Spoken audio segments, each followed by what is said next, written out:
एक गांव में एक साधु रहता था। वह सारा दिन ढोलकी बजाकर राम राम का कीर्तन करता रहता था। उसकी कुटिया के पास जिस व्यक्ति का घर था वह उससे बहुत परेशान था। एक दिन वह व्यक्ति गुस्से में उस साधु की कुटिया में चला गया और कहने लगा कि तुम क्या दिन रात राम राम रटते रहते हो। तुम्हें तो कोई काम धंधा नहीं है। हमें तो कमाने जाना पड़ता है। तुम्हारी ढोलकी की आवाज़ से मैं सो नहीं पाता। साधु कहने लगा, तुम भी मेरे साथ राम राम जप के देखो, तब तुम्हें पता चलेगा कितना आनंद आता है।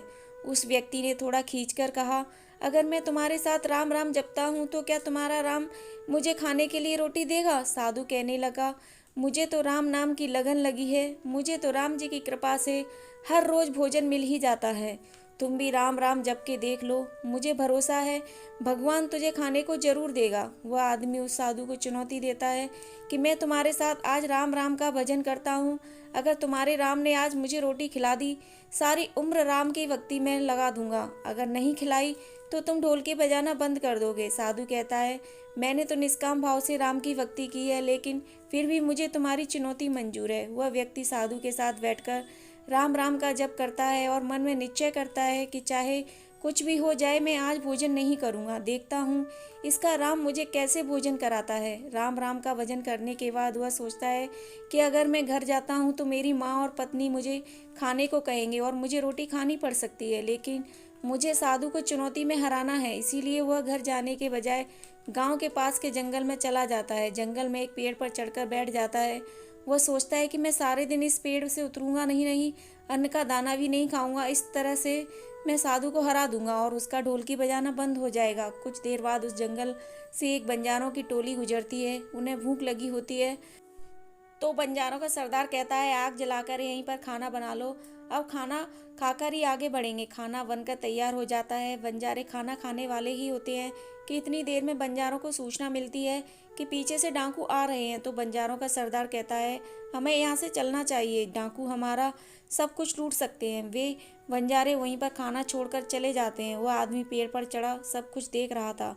कुछ समय बाद डाकू वहाँ पहुँच जाते हैं।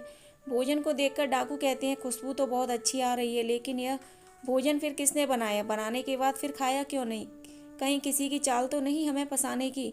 हो सकता है इस भोजन में जहर हो। उसी समय डाकुओं के सरदार की नज़र उस व्यक्ति पर पड़ी।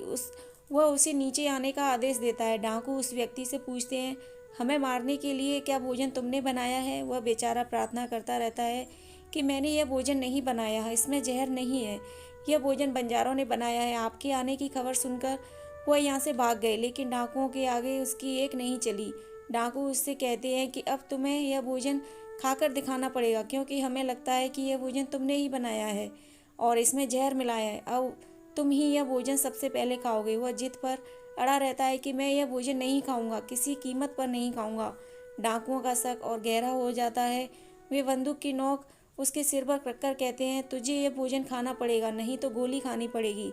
अब वह व्यक्ति भोजन कर रहा है और साधु को याद करते करते उसकी आंखों से आंसू बह रहे थे। उसने कहा था कि मेरा निश्चय है कि राम नाम जप लेगा तो राम तुझे भोजन भी देंगे। उसके भोजन करने के बाद डाकुओं ने उसे छोड़ दिया। अब उसे विश्वास हो गया कि डाकुओं को और बंजारों को राम जी ने ही भेजा है। वह सीधा साधु की कुटिया में चला गया और जाकर उनके चरणों में प्रणाम किया और उन्हें सारा वृतांत सुनाया।